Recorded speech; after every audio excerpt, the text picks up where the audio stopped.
Good day, brothers and sisters. I just want to remind you of how blessed we are. And of course, we're about to leave 2024 and we are now going to enter 2025. I'd like you to reminisce and remember all the good things that God had done in your life this 2024. Did He bring about healing? Or was there deliverance that you have experienced? Did you receive a promotion in your job? Or was there healing in a relationship that was broken? I mean, we can count the many, many blessings that we have. And because of that, my dear friends, I believe that we need to give honor to whom honor is due. We need to worship God because He has done great and mighty things in our lives. Now, some of you might say, but I have received none of those things. But instead, I went through a difficult time, great trials, great storms. But dear friends, let me just tell you, even suffering is a gift from the Lord. Even trials are gifts from God. Why? Because Peter says that our faith is as precious as gold.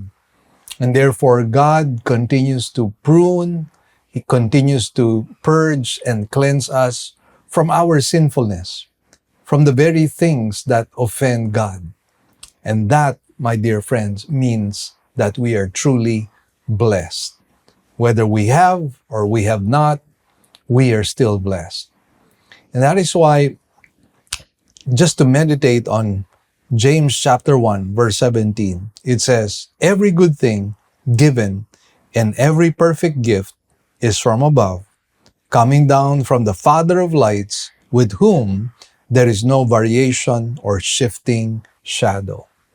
God is the source of all blessing. And if all blessings flow from His throne, shouldn't we be worshiping before His throne? Let's glorify the Lord at this time.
Powerful indeed, the Lord is mighty.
for you are the living word, my joy.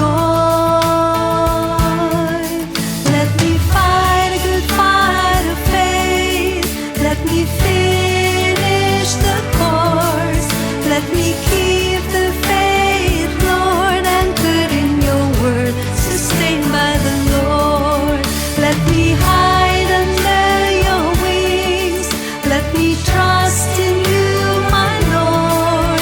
Let me fix my eyes on you, anchored in your word, sustained by the Lord. When my hope begins to fade and faith begins to waver, hold me by your loving hand, for you have been my shepherd, my guide. Let me fight a good fight of faith. Let me finish the course. Let me keep the faith, Lord, anchored in your word, sustained by the Lord. Let me hide under your wings. Let me trust in you, my Lord. Let me fix my eyes on you, anchored in your word, sustained by the Lord. For the Lord is my shield. I will not be shaken, though the journey seems so hard. I will follow you. For the Lord is my strength. I will not grow weary, though the battle is fierce. I will trust in you. Let me fight a good fight of faith. Let me finish the course. Let me keep the faith, Lord, anchored in your word, sustained by the Lord. Let me hide under your wings. Let me trust in you, my Lord. Let me fix my eyes on you, anchored in your word, sustained by the Lord. Anchored in your word, sustained by the Lord.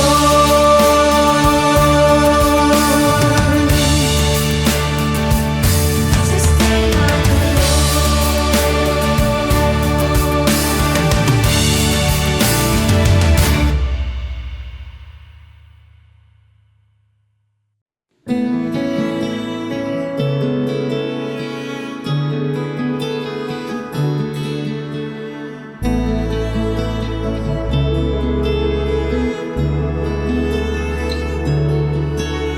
The cup of suffering, he drank it all for us.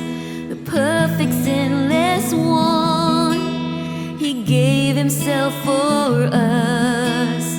We are saved through Christ alone. This is the gospel. This is the gospel. Go and tell the world.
the gospel be proclaimed to the ends of the earth. May his name be fully known to every race, every tongue. Let the gospel be proclaimed to the ends of the earth. May his name be fully known to every race, every tongue. Let the gospel be proclaimed. This is the gospel. This is the gospel. Go and tell the world. Be not ashamed of it. Boldly proclaim his word. Go and tell the world. This is the gospel. This is the gospel. Go and tell the world. Be not ashamed of it. Boldly proclaim his word. Go and tell the world. Let us hold fast to this gospel truth. Let us hold fast to this gospel truth.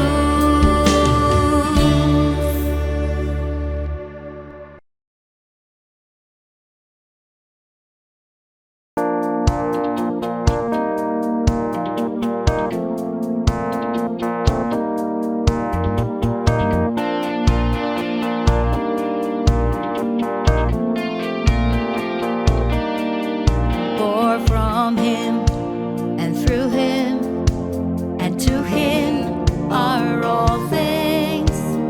To God be the glory. To God be the glory. To God be the glory forever. Amen. He is the beginning, the firstborn from the dead. All things he created, he holds all things together. For from him and through him and to him are all things. To God be the glory. To God be the glory. To God be the glory forever. Amen. May we live for your glory, serving you with all our might. Keep us pure, blameless in your sight. We offer you our lives. Be glorified, O God. May we live for your glory, serving you with all our might. May we live for your glory, serving you with all our might. Keep us pure, blameless in your sight. We offer you our lives. Be glorified, O God, for from him and through him and to him are all things. To God be the glory. To God be the glory. Glory. To God be the glory forever.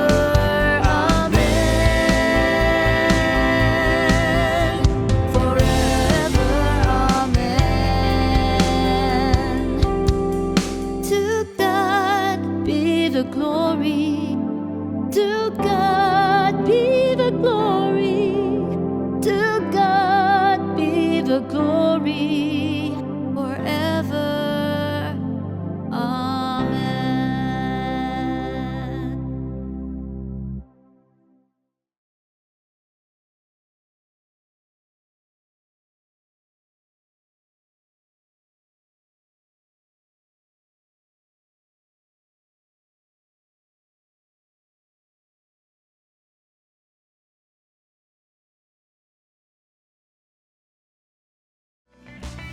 Great news, everyone. We already have 3 weekend services.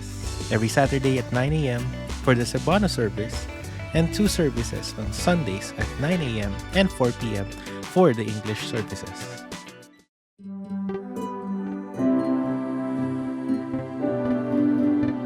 The title of today's sermon is What Does Belonging to Christ Mean?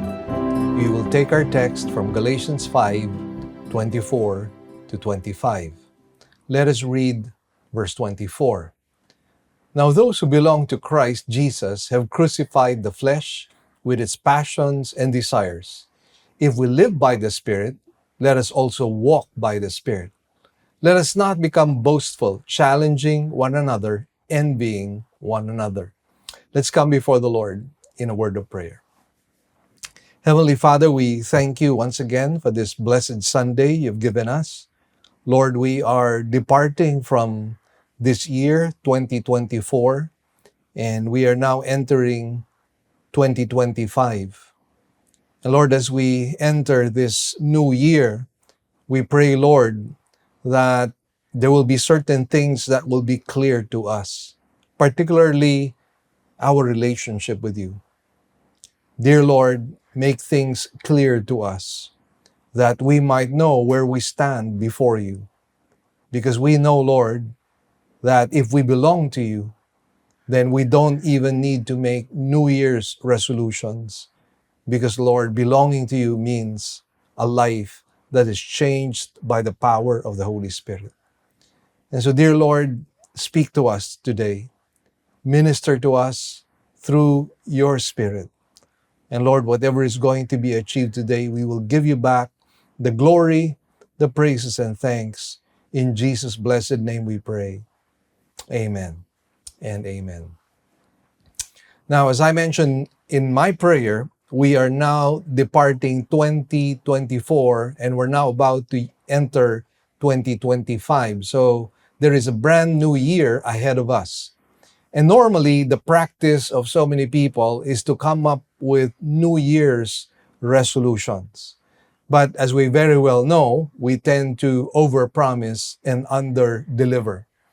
In fact, there is a cliche that says, promises are made to be broken. And I think that is so true when it comes to New Year's resolutions.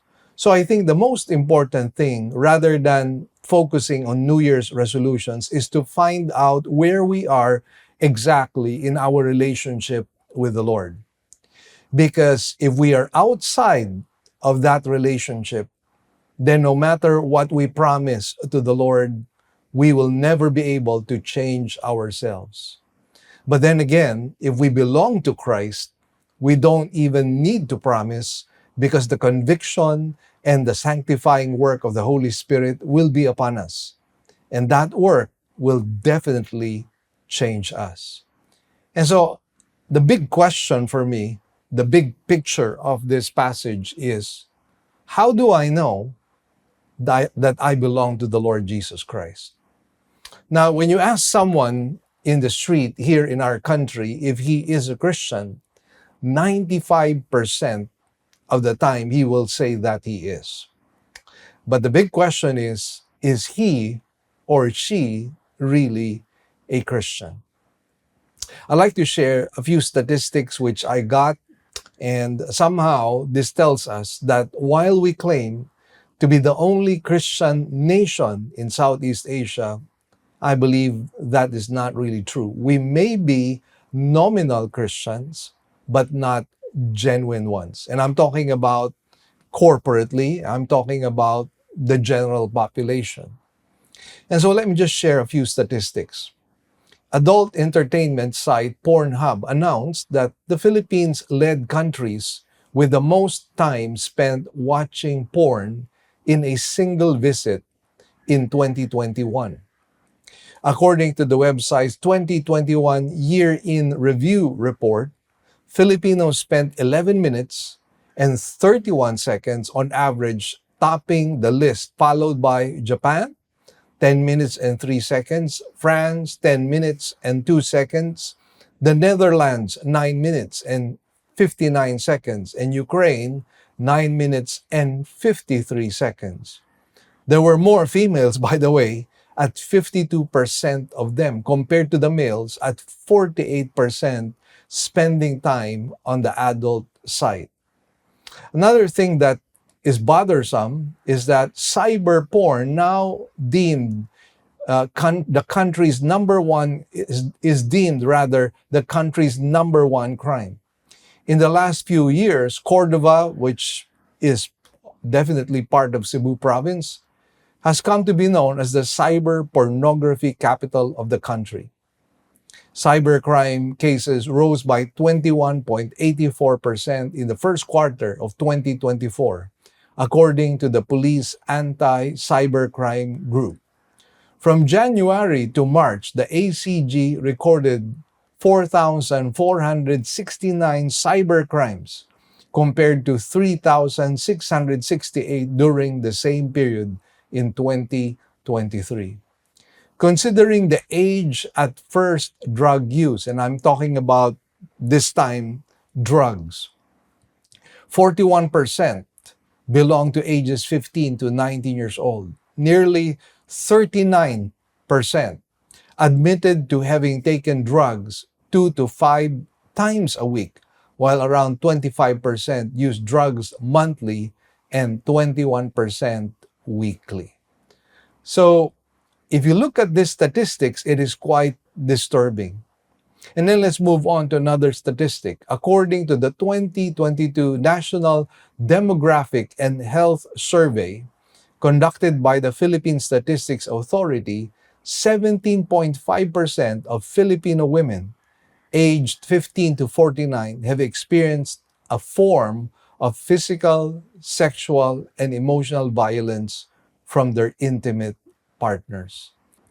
So when you look at these statistics regarding the Philippines, they belie that we are truly Christian. And incidentally, I'd like you to know that it's not only us that claim to be a Christian nation. There are others as well that claim to be Christian nations. One would be Brazil. I recall upon reaching the Rio de Janeiro airport, we were met by our tourist guide. And one of the very first things that he said, and he said it rather proudly, is that Brazil is a Christian nation. But after saying that, he began to warn us. He said, be careful of your cell phones, be careful of pickpockets, be careful of taking selfies because somebody might just grab it. And of course, while we were there in our hotel, we saw a gay parade right in front of our hotel. Men with men kissing each other. And then, aside from that, in the hotel that we were staying in, they were offering free condoms. You just have to request it at the front desk. So, while there are many nations claiming to be Christian, the huge question is that what is it that makes us truly Christians? Or what is it that makes us belong to the Lord Jesus Christ? And so today we will be answering 3 fundamental questions. First is, how do I know I belong to Christ? And that's found in verse 24. And then, if I belong to Christ, how should I live my life? In verse 25. If I belong to Christ, how should I not live my life? And that is found in verse 26. So let's begin. Let's talk about how do I know I belong to Christ? Now, verse 24 says, now those who belong to Christ Jesus have crucified the flesh with its passions and desires. Now, first up, let's do a little word study. The word crucify comes from the Greek word stauruo, which means to crucify. It is literally used of the Romans crucifying Christ on a wooden cross. Now, crucify is also applied figuratively of putting the old self to death by submitting all decisions, all desires to the Lord. This utterly and decisively rejects living independently from Him. It is also, by the way, in the Greek, a contrast emphasis, which means that I must never be alive to self. I should never be the center of gravity. God should always be the center of gravity. And so, dear friends, this is what being crucified to Christ means, or being crucified to the flesh means. It means that we have died to our old self, our old passions, our old lusts, our old appetites, our old desires. That has been crucified. And so now we are living this new life. And in this new life, we are no longer the one seated on the throne, but rather the one that is seated on the throne would be the Lord Jesus Christ himself. He now becomes the center of gravity in our lives. So this practically speaks of a surrendered life, a life that is totally given to the Lord. And that means, dear friends, that we now follow not our own will, but we follow the will of God. The Lord Jesus Christ himself said that my will, or rather my food, is to do the will of the Father. So Jesus was very clear about the purpose, the significance, and the meaning of his life. It was always connected to God the Father. And the same thing is true in our lives. Our lives should be deeply connected, deeply rooted in Christ. That is what it means for us to belong to the Lord Jesus Christ. Otherwise, if that is not true, then we may claim to be of Christ, but that is simply not true. Now, to be able to understand how this plays out in our lives, let's look into another letter of Paul, the book of Romans. And this is found in Romans chapter 6, verse 6. And it states, knowing this, that our old man was crucified together with him, in order that the body of sin may be done away with, that we may no longer be enslaved to sin, for the one who has died has been freed from sin. You know, the world at large thinks that it is walking in freedom. When we witnessed what was happening at the gay parade in Brazil, in Rio de Janeiro, people thought that they were walking in freedom. But the truth of the matter is that they are slaves to sin. A lot of people don't realize this, that they are practically enslaved, chained to sin. They cannot do that which is truly good, coming from the heart. Why? Because of their depravity, because of this natural propensity towards sin. And this happens because we have this sinful nature. And this is exactly what the Lord does when we surrender our lives to Him. He somehow crucifies that flesh, that sinful nature within us, so that not only are we forgiven of our sins, but we are able to live lives empowered so that we overcome our own sinfulness. And therefore, we become victorious. Now, Paul gives us a list of things that we need to crucify, and they are found in Galatians 5:19 to 21. Let's read this passage. It says, now the deeds of the flesh are evident, which are sexual immorality, impurity, licentiousness, idolatry, sorcery, enmity, strife, jealousy, outbursts of anger, selfish ambition, dissension, factions, envy, drunkenness, carousing, and things like these, things which I am telling you in advance, just as I said before, that the ones who practice such things will not inherit the kingdom of God. Now, for a while, dear friends, just try to imagine your old life. Try to imagine your life before having this relationship with Jesus Christ. And looking at this list, somehow you probably realize that this is our identity. This is our identity prior to meeting Christ. Our lives are full of sinfulness. And that is why the list that we have here basically tells us this is who we are prior to meeting Christ, prior to having a relationship with Him. Now, of course, some of these things we may not have actually practiced, but if we are going to be honest, in our hearts, definitely we are very sinful. And this is the point of the Lord Jesus Christ when He said, if you look at a woman with lust in your eyes, you've already committed adultery. If you hate your brother, you have already committed murder. And so the whole point is this, that sinful nature is within us. And it is manifested in various ways as we came out with the list, as I mentioned to you. But these are the things that need to be crucified. If you have not yet fully crucified these things in your life, then you need to do so. If you do have a relationship with Jesus Christ. Now, if you don't have a relationship with Jesus Christ, then you're practically helpless and hopeless in your situation. But here's the hope.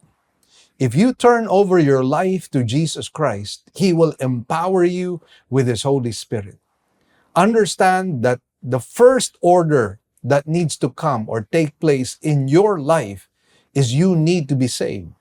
Saved from your sinfulness, saved from the penalty of sin. Now, that is something you cannot accomplish on your own. You need a Savior. And Jesus Christ died and paid for your sins.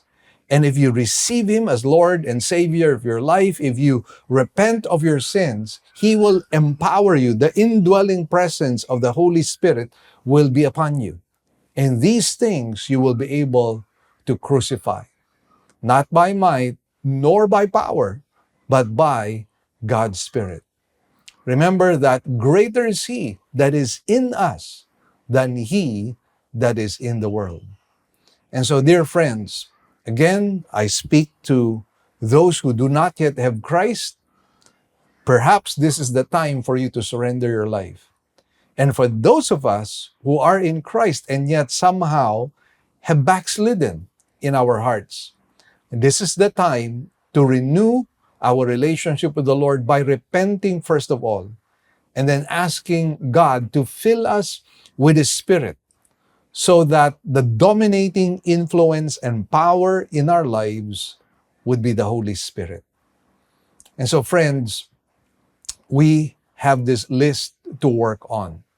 Now, in verse 25, if I belong to Christ, how should I live my life?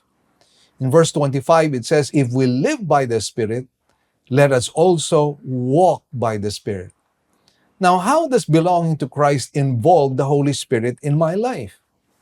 The word live comes from the Greek word zoou, which means I have received the gift of eternal life. God's life in the person of the Holy Spirit. You see, it's a misnomer when people think that when you receive eternal life, you're just receiving life without end. Now, that of course is true, but that is largely inadequate. How would you like to live forever and ever with pain, forever and ever with sickness, forever and ever enslaved to sinfulness, forever and ever unable to have control of your life? Would you like to live forever? I don't think so, because that would be a miserable, tragic kind of life, devoid of peace, devoid of joy. It's just existing. And dear friends, if you have the Spirit of Christ, that is not what life is all about. The life that you have received is not just life without end, but life in the person of the Holy Spirit. To say it in another way, it is the God kind of life in you. And that is what we have. We have the God kind of life within us. And therefore, it is a life that is empowered by the Holy Spirit. It is life that is constantly being sanctified and purified. It is a life living victoriously in the power of the Holy Spirit, wherein we are able to overcome our trials and our temptations. That, my dear friends, is what walking by the Spirit means. It's being able to live the life of the Holy Spirit in us. And that is why in Romans it says, "But you are not in the flesh, but in the Spirit, if indeed the Spirit of God lives in you. But if anyone does not have the Spirit of Christ, this person does not belong to him." So one of the fundamental questions you have to ask people, if they claim to be Christian, is whether they do have the indwelling presence of the Holy Spirit. Can they claim to be the house of God here on earth? Can they claim to be the temple of the Holy Spirit?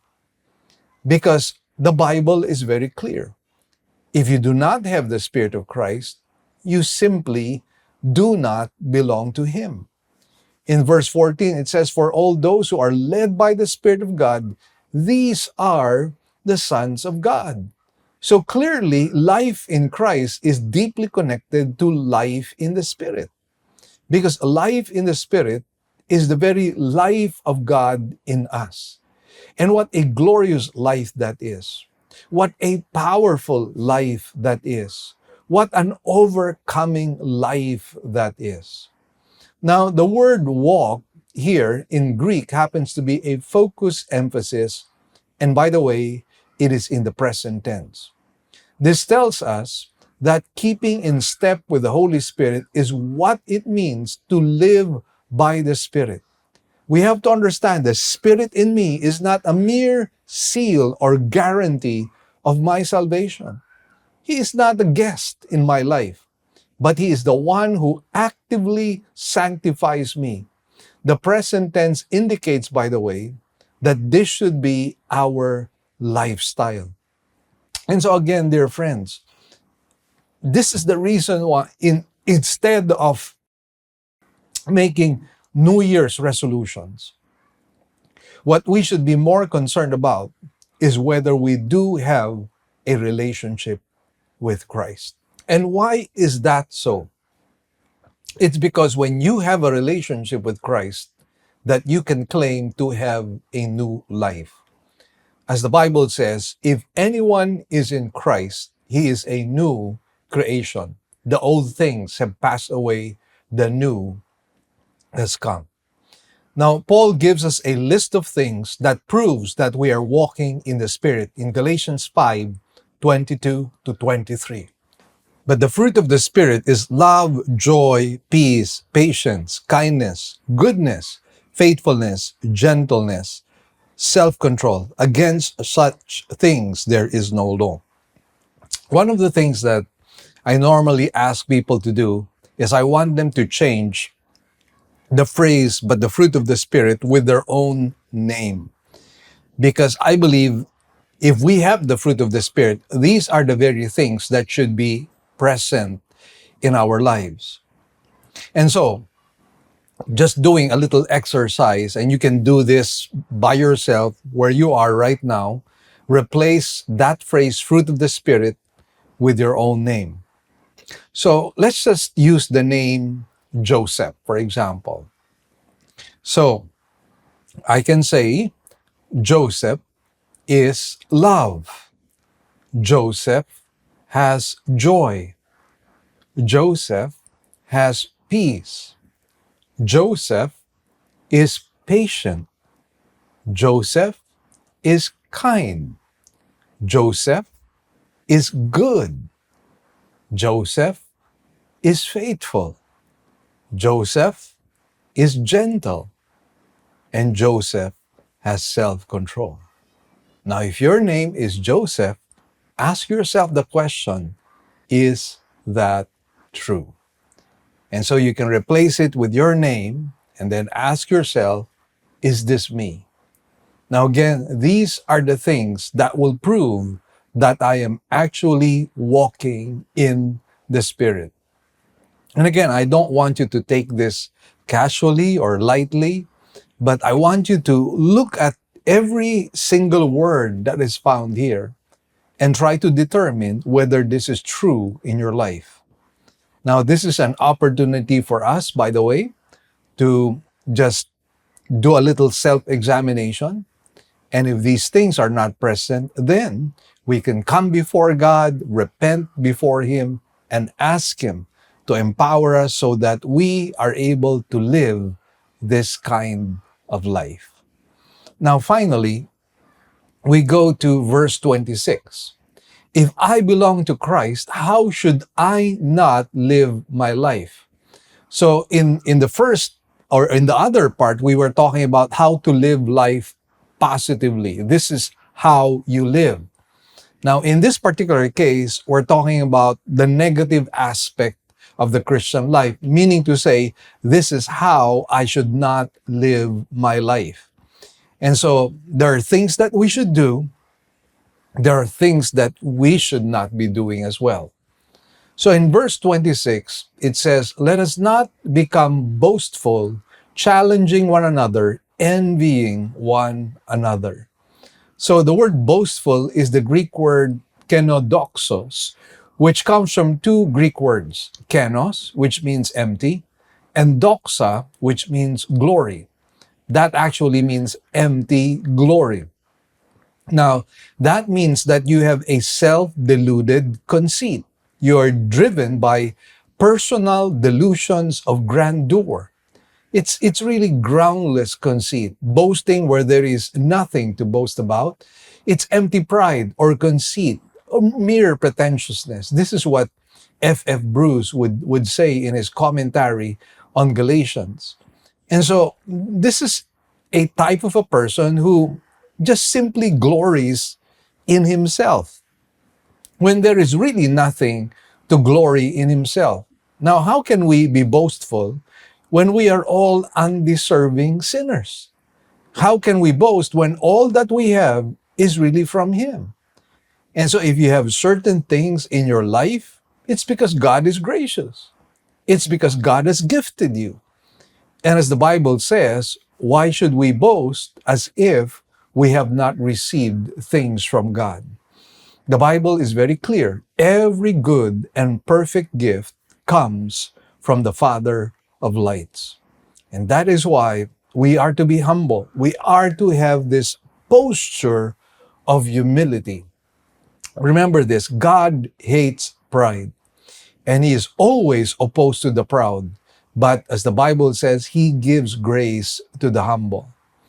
Now, another word that is used here is the word challenging, which comes from the Greek word prokaleo, which could also be translated as to provoke. And oftentimes, this is what we tend to do with other people, not being aware of their sensitivities, not being aware of their feelings, not being aware of their life situation. Like, for example, there are times when some of us might be laughing or even mocking or teasing the disabilities of certain people. People who, for example, are not able to walk properly because of a limp, or probably because they had polio or something. Or maybe there are some people who are lacking certain parts of their body, and some people make fun of that. My dear friends, that is not Christian.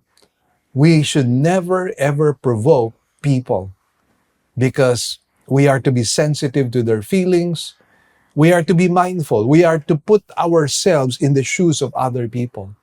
Empathy is very important. Another thing that we are not supposed to do is envying. Now, that comes from the Greek word potoneo, which means becoming bitter or sour because of another person's success. We need to stop the crab mentality. You know, sometimes the problem with us Filipinos is that when somebody's successful, we're not happy. Why are we not happy? Because we're envious. Whatever some people have, we want to have that. And since we don't have it, we're angry. We're envious of certain people. But friends, understand we cannot have it all. We are blessed by God in different ways. Materially, physically, even emotionally, even mentally. I mean, God distributes those gifts according to His own will. And so we are called upon by God to be content with whatever you and I have. Because if we're not content, we will be envying. And when we are envying, there will be an inner churning in our hearts. And that inner churning eventually will result into even greater sin. Why do you think some people murder other people? Why do you think some people act violently against certain people? Again, it starts from a particular root. And that root, quite possibly, could be the root of envy. Now, incidentally, all of these verbs used in this verse is in the present tense, which means that in this particular case, they must never be boastful. They must never be challenging and envying. Again, it speaks of a what? A lifestyle, a posture of humility. And that, my dear friends, is what God wants.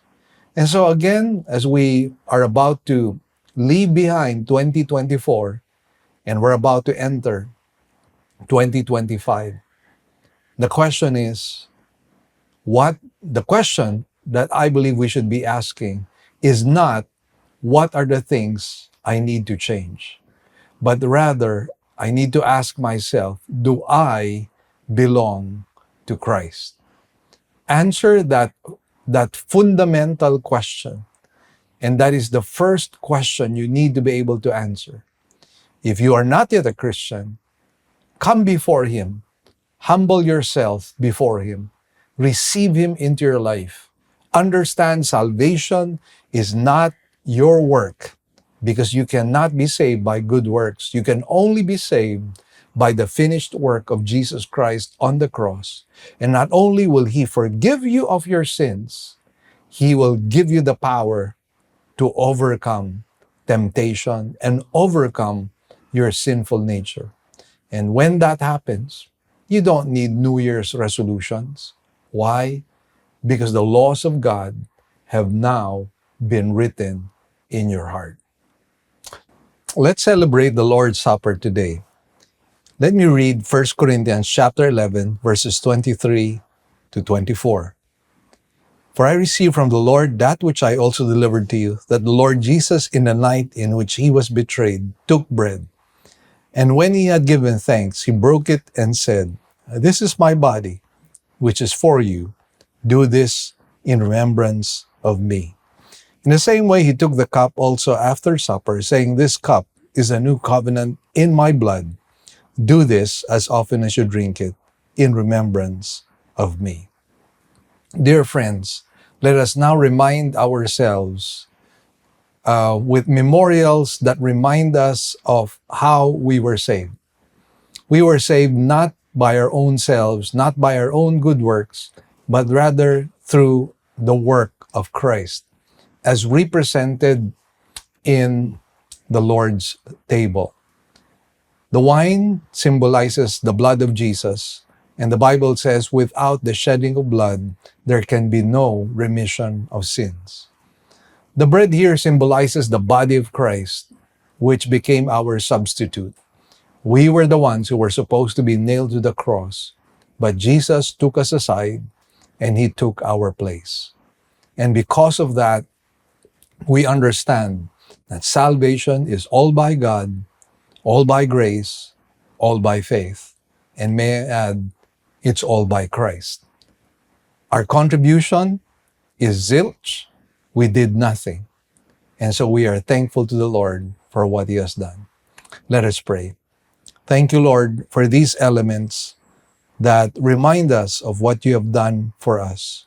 Indeed, we are truly blessed to be recipients of Your manifold grace through the work of Jesus on the cross. Thank you, dear Lord, in Jesus' name. Amen. Let's partake of the bread and the wine.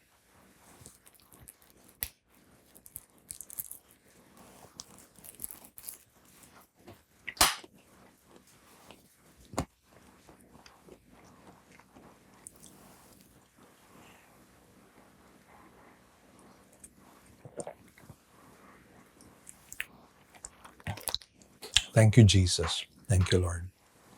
Lord, once again, we are so grateful that we have been able to remind ourselves through these memorials your good work in our lives. We declare Soli Deo Gloria, to you be the glory alone. In Jesus' name, amen. So God bless you, dear friends. Again, please don't forget to like and subscribe to our YouTube channel, our Facebook page. Don't also forget, we're on national TV through Light TV and GCTV. And also, we are on FEBC stations in your own provinces. Just please take note of where we are so that we can continually connect with each other. And please share these videos. They might help someone in need. God bless you all. We'll see you again. Good news, brothers and sisters! Our radio program will now be heard nationwide through FEBC radio stations. As an added bonus, all Living Word original songs will likewise be aired as well. So, if you would like to listen to our radio program, we're coming out in the following stations: 702 DZAS AM, broadcasting from Pasig every Sunday, 11 a.m. to 11:30 in the morning. We're also coming out from 104.3 DWAY FM from Legazpi. This is also every Sunday from 10 to 10:30 in the morning. And for those of you in Tacloban, we're coming out from 97.5 DYFE FM every Monday from 11:30 in the morning to 12 p.m. For those of you in Zamboanga, we are coming out from our station in 1116 DXAS AM every Sunday from 11:30 to 12 p.m. Also, for those of you in Davao, we're coming out from 1197 DXFE AM every Sunday from 2 o'clock in the afternoon to 2:30 p.m. For those of you in Coronadal, we're also coming out from station 1062 DXKI AM every Saturday from 8 to 8:30 p.m. And for those of you in Cagayan de Oro, we're coming out from 103.3 DXJL FM every Sunday from 8 to 8:30 p.m. And for those of you from Metro Cebu, we're coming out from 98.7 DYFR FM every Saturday and Sunday from 8 to 9 p.m. Please tell your friends about this and tune in to our radio program. Let us pray that God might use this radio program to become a blessing to as many people as possible. God bless you all. Great news, everyone. We already have 3 weekend services every Saturday at 9 a.m. for the Cebuano service and 2 services on Sundays at 9 a.m. and 4 p.m. for the English services. We'd also like to thank our partners, our members who have been consistently giving to partner with us in the work of the Lord. We'd like to share our giving channels to those who would like to partner with us in the work of the Lord. You can deposit your love offerings to the following banks: Banco de Oro. Account name is LWCCCII. The account number is 001-000060800. We also have a BPI account. Account name is Living Word Christian Ministries, Cebu Incorporated. Account number is 1021023481. Finally, we have RCBC. Account name is LWCCCII. Account number is 14520052886. To give via GCash, Just follow these simple steps. From your GCash app, click Bank Transfer. In Bank Transfer, click the BDO icon under Select Partner Banks. Enter the amount. Enter the name LWCCCII and account number 001-00060-800 and send the receipt to office@livingword.ph. Then click Send Money. You may also send your love offerings and donations online through our website. Go to www.livingword.ph and click Give, and then a dialog box comes out of it. Kindly click on your giving preferences. Thank you, and God bless.